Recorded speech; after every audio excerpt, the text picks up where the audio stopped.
Organizing contacts in Mailchimp helps streamline your email campaigns and target the right audience. Here's how to do it effectively.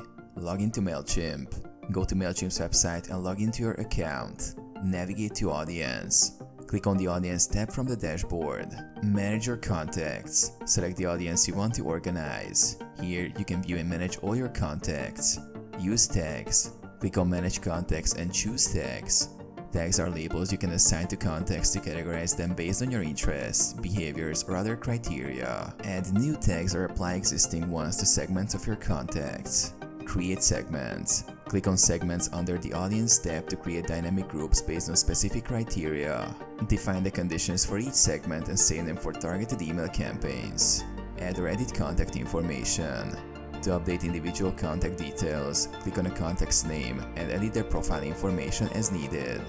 Clean up your list. Remove duplicates and inactive contacts to keep your list fresh. Use the Manage Contacts option to find and clean up old or incorrect data.